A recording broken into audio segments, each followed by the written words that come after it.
la primera gran reforma de la plaza. Ya en 1831, el marqués de Pontejos había aconsejado al ayuntamiento el derribo del Buen Suceso y San Felipe para realizar un ensanche de la Puerta del Sol. Desde comienzos del siglo XIX se hicieron diversas obras de reforma y remodelación, todas ellas de impacto limitado sobre la Puerta del Sol.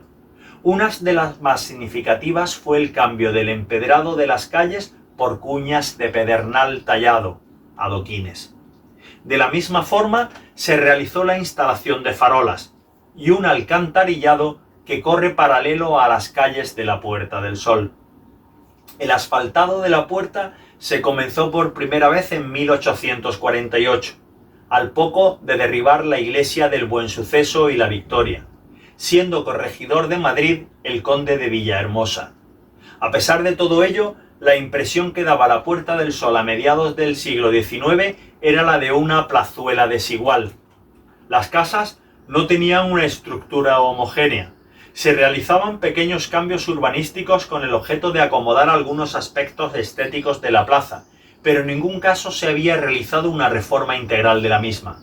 Todos estos pequeños cambios llevaron a la necesidad de abordar un cambio que unificara y ordenara el aspecto estético final de la plaza. Por otra parte, la presión del creciente problema del tráfico, que en un informe de 1857 mencionaba que desde las 8 de la mañana a las 9 de la noche circulaban por la plaza 3.950 carruajes y 1.414 caballerías, obligaba a las autoridades municipales a pensar en un ensanche del espacio de la plaza. Todo ello llevó al Ministerio de Transporte a pensar en cambiar la Puerta del Sol adaptándola a los nuevos tiempos. En la División Administrativa de Madrid, establecida el 17 de noviembre de 1840, hace surgir el denominado Barrio de la Puerta del Sol, dentro del Cuartel del Norte. Este barrio mantendrá esta denominación hasta el 31 de octubre de 1968. Cabe pensar que la Puerta del Sol hasta mediados del siglo XIX era un paso obligado para todos los madrileños que querían cruzar el centro de la ciudad. Era necesario, por una parte, realizar el ensanche de la misma y al mismo tiempo proporcionar un aspecto arquitecturalmente homogéneo y monumental. Comenzó el periodo de encargos de estudios urbanísticos que permitieran una remodelación de la plaza. Los inicios, un espacio rectangular, con las necesidades de cambio el 17 de diciembre de 1852, en una sesión del ayuntamiento se decide aprobar una serie de alineaciones sobre ciertas calles de la Puerta del Sol. Las alineaciones suponían un cambio lento y barato para realizar reformas urbanas. Las alineaciones fijaban la anchura de las calles, una medida que no tiene repercusiones físicas inmediatas, pero cuando una casa se derribaba, el terreno era ajustado a la anchura predefinida, y el que quedaba bajo la alineación de la calle se expropiaba. De esta forma se hacía retroceder la fachada a la anchura estipulada. Este procedimiento no tenía la velocidad deseada y resultaba inadecuado. La Puerta del Sol tenía por esta época un área de escasos 800 metros cuadrados. Este lento procedimiento de alineaciones fue pensado para la renovación y ampliación de la Puerta del Sol, pero la urgencia de las reformas hace que el 19 de octubre de 1853 la Junta Consultiva de Policía Urbana proponga al Ayuntamiento una reforma que la convierta en una plaza rectangular de cerca de 5.000 metros cuadrados. La Junta estaba presidida por Ramón Mesonero Romanos. La realización de grandes reformas urbanas necesitaba de aprobación ministerial, y esta llega el 18 de enero de 1854 para aprobar las alineaciones y posteriormente el 15 de febrero del mismo año aprobando la realización de la plaza rectangular. Los intereses encontrados florecieron en esta reforma urbanística y alcanzaron su máximo cuando otra Real Orden de 22 de abril reconoce que es de utilidad pública la ampliación de la Puerta del Sol.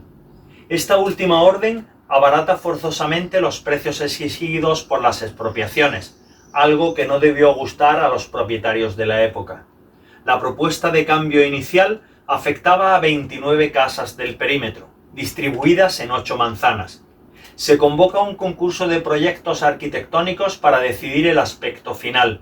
Esta situación hace que numerosos proyectos se presenten, algunos con ideas originales. Uno de ellos, firmado por Mariano Albó, presentaba un diseño de plaza rectangular que afectaba a la edificación de la Casa Cordero. Tras diversas deliberaciones, se aprueba el proyecto presentado por el arquitecto José Antonio Front. Tras aprobar el proyecto, el ayuntamiento convoca la subasta de obras. El plazo se abrió el 30 de octubre de 1855, pero curiosamente nadie se presentará a licitar las obras. Con el objeto de desbloquear la situación, el 16 de enero de 1856 se crea una comisión especial que en menos de un par de semanas decide que el proyecto de plaza rectangular es el más adecuado. La decisión causó numerosas protestas, enfados y discusiones. La comisión, presidida por Pedro de Navascués, daba su apoyo polémico al proyecto del arquitecto Juan Bautista Peyronet. Peyronet trabaja en el proyecto y presenta definitivamente el 10 de marzo una plaza aumentada sobre el proyecto inicial, que deja sobre los planos un área de 6.000 metros cuadrados, superficie equivalente al área efectiva de un campo de fútbol, en la que se considera libre de espacio la parte del solar de la iglesia del Buen Suceso. El Ministerio aprobó finalmente el proyecto de Peyronet el 28 de mayo de 1856. El proyecto de Peyronet se ve paralizado por motivos políticos. El general Espartero se ve obligado a salir del gobierno que formaba con Leopoldo O'Donnell, desde la Baicalbarada. Ambos personajes tenían serias desavenencias. La crisis puso al frente del Consejo de Ministros a Ramón María de Narváez, y con el cambio llegó José María Nocedal, anteriormente concejal del Ayuntamiento de Madrid, al Ministerio de la Gobernación. Fue él quien aprobó por Real Orden de 28 de junio de 1858 un proyecto de Lucio del Valle, Morer y Rivera. Este proyecto ampliaba la plaza a más de 9.000 metros cuadrados. La superficie de los proyectos va ampliándose en cada aprobación y con ello las expropiaciones. Las fincas afectadas comienzan a demolerse en octubre de 1857. Una nueva Real Orden de agosto de ese año aprueba una ampliación que eleva a 12.000 metros cuadrados de plaza y presenta como novedad que el lado norte, Alcalá Arenal, presente una ligera curva cóncava hacia el norte. Algunos autores, como Fernández de los Ríos, critican esta decisión mediante burlas, denominando a esta nueva sección como media tapa de un barril de aceitunas. Este nuevo diseño haría desaparecer las populares calle de Zarza, Peregrinos, Cofreros, a veces conocida como Cofre, y el Callejón de la Duda, denominado antiguamente Callejón de la Caza por existir un mercado de carne allí. El ensanche de la Puerta del Sol fue una obra de gran envergadura. Los derribos de cerca de una treintena de casas acabaron el 1 de mayo de 1858. Realizadas las expropiaciones, en virtud de la ley de expropiación forzosa, y posteriormente las demoliciones, se procedió a la venta de los terrenos edificables. Algunos de los solares quedaron retratados por los fotógrafos Charles Clifford y J. Laurent. Los cascotes resultantes de las demoliciones fueron a parar a los jardines del Moro. De todos los edificios antiguos, solo quedó en pie la Casa de Correos y la Casa Cordero. Las ventas públicas de terreno hicieron que aparecieran en escena nuevos propietarios.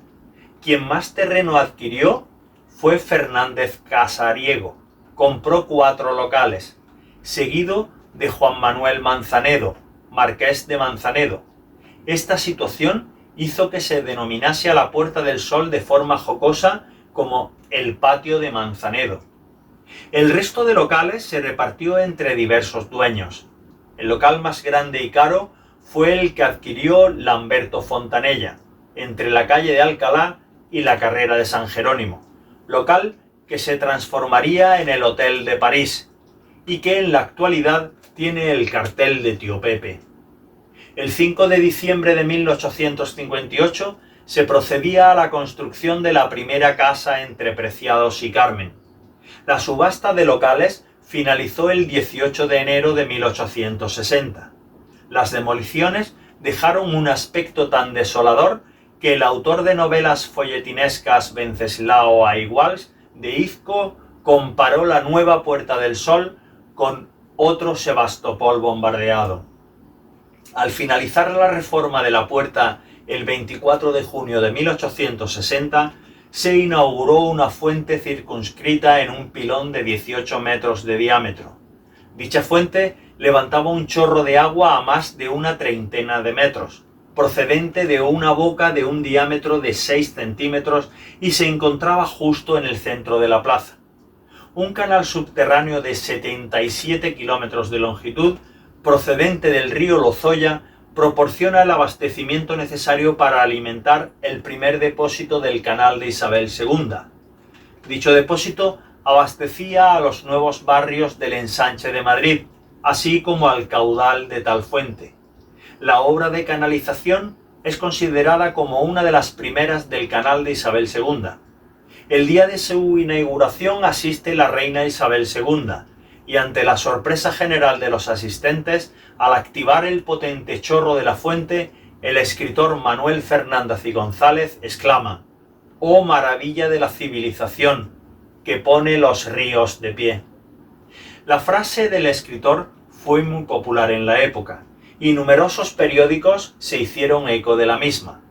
Al pasar los años, la fuente del chorro, así se denominó, se desactivó debido a que las ligeras ráfagas de viento desviaban el elevado chorro de agua, mojando a los transeúntes que paseaban por la Puerta del Sol.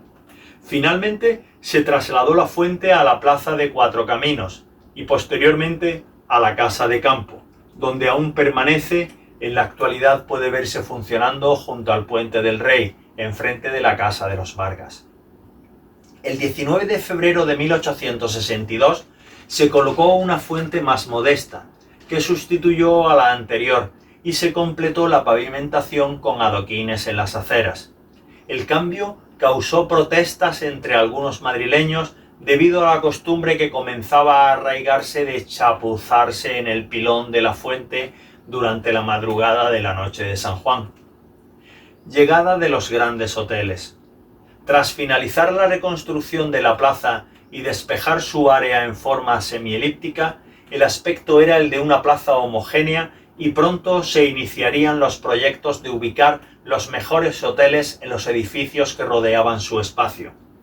Los edificios casi análogos poseen una altura de casi una treintena de metros. Uno de los más llamativos fue la Fonda de los Príncipes, denominada después Hotel de los Príncipes, que constaba de dos edificios lujosos que ocupaban los números 11 y 12 de la Puerta del Sol. Este hotel se inauguró el día 1 de octubre de 1861, siendo uno de los primeros de la Puerta del Sol. Una de las atracciones del hotel era que sus ventanas exteriores poseían vistas a la Fuente del Chorro. Se trataba de un hotel caro para la época, y los viajeros que deseaban menos lujos poseían otras opciones como la Fonda de San Luis y las diligencias peninsulares. Pegado a la Puerta del Sol, bajando por la calle Arenal, se había construido en 1855 el Gran Hotel de Oriente y el Hotel de la Paz, denominado también como Hotel de la Paix, situado en la parte oeste. El Hotel del Universo, el más tardío, fue inaugurado en el año 1870. Tras la reforma, uno de los locales más grandes de la plaza fue alquilado en 1863 a una financiera francesa que se encargó de habilitar uno de los hoteles más lujosos de Madrid. En 1864 se inauguró el que será uno de los hoteles más antiguos de Madrid, el Gran Hotel de París. Tuvo la aureola de hotel elegante hasta que en 1910 fue eclipsado por el Hotel Ritz. Este hotel, con capacidad para varios centenares de residentes, tenía en el segundo piso uno de los mejores comedores de la época, de estilo francés. El hotel fue el clausurado en 2006.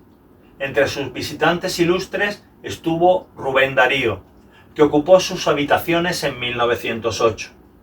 Otros hoteles se abrieron posteriormente en la zona, como el Hotel Cuatro Naciones en la calle Arenal.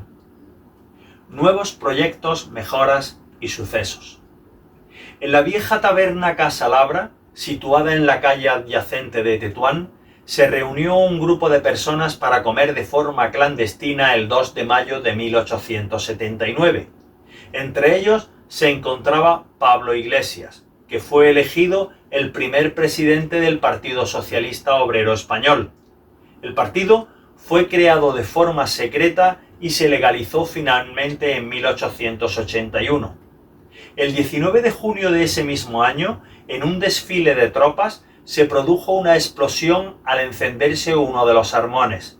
Como resultado, uno de los artilleros murió y varios de sus compañeros resultaron heridos. Tras la reforma de la Puerta del Sol, Giraud d'Aguillon diseñó un proyecto urbano entre esta y el Palacio Real que fue firmado en Bruselas. En 1863 se instalaron los primeros urinarios públicos de Madrid en la Puerta del Sol, concretamente en la esquina a la calle de Carretas y entre las calles de Preciados y del Arenal. En enero de 1890 se celebró el paso del cortejo fúnebre que despidió al tenor navarro Julián Gayarre. A su paso por la Puerta del Sol, la emoción del gentío hace estallar un «Viva Gayarre», del que se haría eco la prensa de la época. El 10 de abril de 1865, unos estudiantes de la Universidad Central de Madrid realizaban una serenata en la Puerta del Sol en apoyo al rector Juan Manuel Montalbán. Dicho rector había sido depuesto 3 días antes por orden gubernamental junto a otros catedráticos, entre ellos Emilio Castelar y Nicolás Salmerón. El motivo de la destitución era la beligerancia y sus posiciones contrarias a la doctrina educativa e ideológica oficial establecida por el gobierno de Ramón María Narváez. La Guardia Civil, junto con unidades de infantería y de caballería del ejército, abrieron fuego contra los estudiantes. El incidente fue denominado como la Noche de San Daniel o Noche del Matadero. El prolífico periodista Manuel Osorio y Bernard publica una obra de ensayo crítico en diversas entregas a partir del año 1874 y la titula Viaje crítico alrededor de la Puerta del Sol. Osorio describe la situación social de España tomando como muestrario lo que acontece y los personajes que transitan en esta plaza madrileña. Entre los proyectos posteriores a las reformas surgió el de Mariano Albo, para levantar una catedral frente al Ministerio de la Gobernación. La gran cantidad de viandantes en la puerta a comienzos del siglo XX hizo pensar en otros proyectos más orientados a mejorar la circulación de transeúntes. En 1908 se presentó un proyecto para unir las zonas norte y sur, Quevedo y Tirso de Molina, a través de la Puerta del Sol.